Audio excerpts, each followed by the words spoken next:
Hello everyone, जय श्री राधे। कैसे हैं आप सब? आई होप आप सब अच्छे हैं, खुश हैं, मस्त होंगे। तो आप देख रहे हैं यहाँ पर उल्टा सीधा काम चल रहा है। तो आप सोच रहे होंगे अभी अभी तो दिवाली निकली है और मंदिर की साफ़ सफाई की ही थी और फिर से करने लगी। तो बिल्कुल हाँ जी, मैं साफ़ सफाई नहीं कर रही हूँ। जो ये आप लाल कपड़ा देख रहे हैं वेलवेट का, तो ये मैं लेकर के आई थी अपने भगवान जी के आसन के लिए बिछाने के लिए, क्योंकि वो जो पहले का सा था थोड़ा डल डल लग रहा था। तो मैं नया लेकर के आई थी। और इस कपड़े को इतना मैंने गाढ़ खोद के रख दिया था ना, इतना अच्छे से रख दिया था कि ये मुझे समय पर मिला ही नहीं जब मैंने मंदिर की साफ़ सफाई की। तो इतना जल्दी पल्दी में मैंने साफ़ सफाई की थी, क्योंकि टाइम बहुत ज़्यादा था नहीं उस समय। दिवाली की सफाई डेकोरेशन सब चल रहा था, तब ये कपड़ा मिला नहीं। तो फाइनली अब जाके मिला, तो फिर मैंने सोचा चलो जब मिल गया तभी मैं भगवान जी के आसन के लिए इसको लगा देती हूँ। तो यहाँ पर इस कपड़े को, और ये आप देख रहे हैं ऊपर तो मेरा मंदिर लगा हुआ है जिसमें कि मेरे सारे भगवान जी आ नहीं पाते हैं।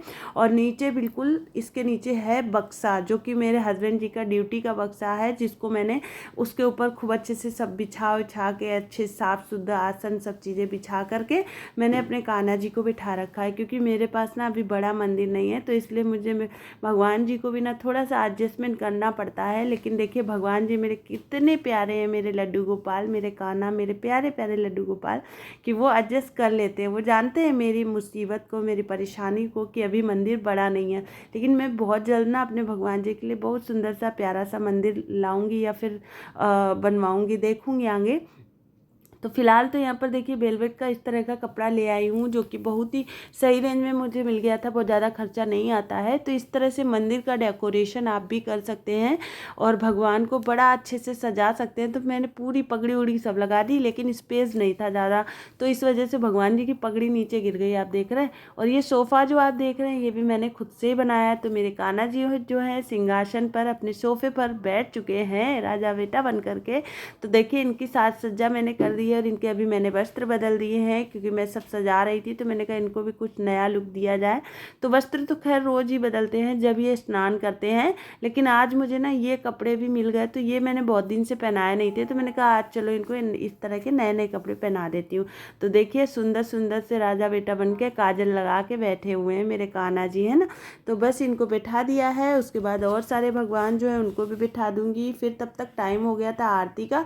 तो शाम की आरती यहाँ पर कर रहे हैं पतिदेव। तो मैं बस हाथ मुंह धो करके आ ही रही थी, मैं इनसे बोली तैयारी कर लो, आरती कर लो। तो आरती हो गई है शाम की। उसके बाद अब चलती हूँ रसोई की तरफ। तो सबसे पहले मैं थोड़ा सा अपना लुक चेंज कर लूँगी, क्योंकि आज मेरे सुबह से बालों में कंघी नहीं लगी। मैंने बाल धुले थे, लेकिन मैं कोई भी कंघा उंगा नहीं लगा पाई। आपने देखा होगा कि मैं मंदिर साफ कर रही थी तो मैंने जूड़ा लगा रखा था पूरा, क्योंकि घर में कभी कभी इतना काम हो जाता है ना कि सांस लेने की भी आपको छुट्टी नहीं मिलती है जब आपको थोड़ा बहुत एक्स्ट्रा काम निकाल दो। तो बस ये मुझे कपड़ा बिछाना था, इसके लिए मुझे पूरे भगवान हटाने पड़े, सब कुछ करना पड़ा। तो बस यहाँ पर हाथ मुंह धुल करके मैं जा ही रही थी कि आरती वारती ले लूँ जाके, क्योंकि मैंने इनको आरती का काम करने का दिया कि आप आरती कर लो जाके, क्योंकि मैं थक गई थी बहुत ज़्यादा और खाना पीना भी बनाना था, बहुत काम था। फाइनली यहाँ पर आकर के मैंने कद्दू की सब्जी छोंक दी। और आज मेरे कद्दू जो है ना मेरा काव्या ने काटा, तो देखिए कितने कितने बड़े बड़े काट डाले हैं। यहाँ पर बन रही है हमारी चाय, तो आप भी आ जाइए शाम की चाय के साथ। तो अभी 6:30 बज रहे हैं और आजकल ना सूर्य देवता जो है बड़े ही जल्दी डूब जाते हैं। तो बस हम दोनों पति पत्नी ने दोनों ने मिल करके शाम की चाय इंजॉय की। उसके बाद बच्चों ने भी थोड़ा बहुत नाश्ता वगैरह किया और बच्चे चले गए थे नीचे खेलने। तो यहाँ पर आज सुबह से मुझे मौका नहीं मिला कि मैं बेडशीट वगैरह लगाऊं, क्योंकि छठ पूजा से लौटे तो एक तो कपड़े बहुत ज़्यादा हो रहे थे बच्चों के खुद के, तो वो सारे कपड़े वगैरह धुलाई सब कुछ चल रही थी, नए नए कपड़े। तो इसलिए मुझे ना समय थोड़ा कम मिल पाया कि मैं सुबह से बेडशीट बिछाऊं। तो फाइनली यहाँ पर बेडशीट लगा दी है, क्योंकि बेडशीट चेंज करनी थी, गंदी हो गई थी। तो वो हटाने के बाद दूसरी यहाँ पर लग चुकी है, क्योंकि रात में सोएंगे ना तो बेडशीट ना लगाओ तो मेरे को तो बिल्कुल नींद नहीं आती है गद्दे पे, सही बताऊँ। मुझे एकदम कुछ भी, मेरा मतलब किचन स्लैब से ले करके और बेड तक मेरे को एकदम साफ़ सुथरा चाहिए, वरना मेरे पूरी रात मुझे नींद ही नहीं आएगी, पता नहीं क्या प्रॉब्लम है। तो होता ना कुछ लोगों को सफाई का कीड़ा और भूलने का कीड़ा।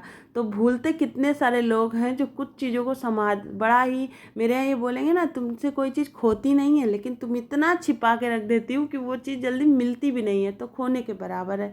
तो कौन कौन करता है ऐसा, प्लीज़ कमेंट करके ज़रूर बताइएगा। और फिर ये है अगले दिन की सुबह। तो मैंने आपको अपना मोहल्ला भी दिखाया, कितना जगमगा रहा है ना, दिवाली की झालरें सबके घर में अभी लगी हुई थी।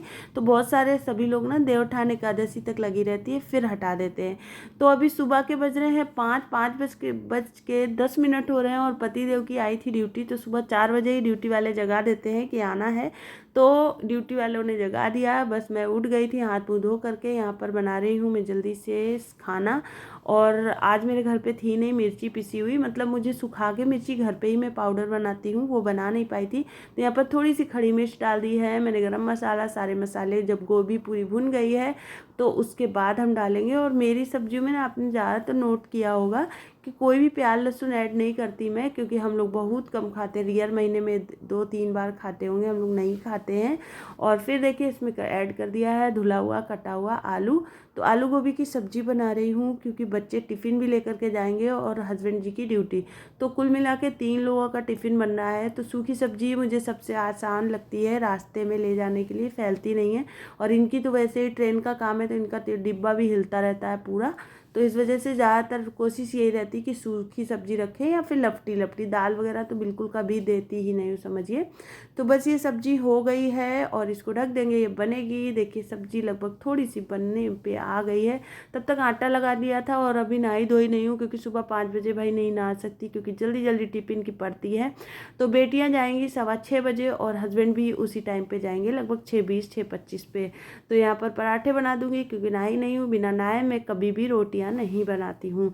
तो हमेशा कभी भी बिना नहाए रोटियां नहीं बनाना चाहिए। कहते हैं ना, घर में भूखमरी दरिद्रता आती है।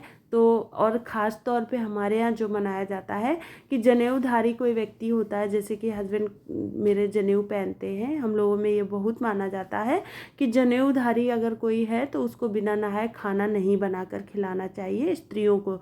इससे क्या है, घर में गरीबी आती है। तो मैं इस चीज़ का ध्यान रखती हूँ। तो फिर मैं पराठे ही बना दे रही हूँ यहाँ पर, और सबके टिफ़िन लग जाएंगे। तो आप वीडियो में बने रहें, पूरा देखें। और आपको हमारी वीडियो अच्छी लगे तो प्लीज़ ज़रूर से ज़रूर लाइक करें। चैनल में न्यू आए हैं तो सब्सक्राइब करें, और जल्दी जल्दी हमारी इस वीडियो को फटाफट से शेयर कर दीजिए अपने दोस्तों और रिश्तेदारों को, उनको भी ज़रूर से ज़रूर अच्छी लगेगी। तो और आगे आने वाले वीडियो को ज़रूर से ज़रूर देखें। तो प्लीज़ इसको पूरा देखें, आपको ज़रूर मज़ा आएगा, ठीक है ना।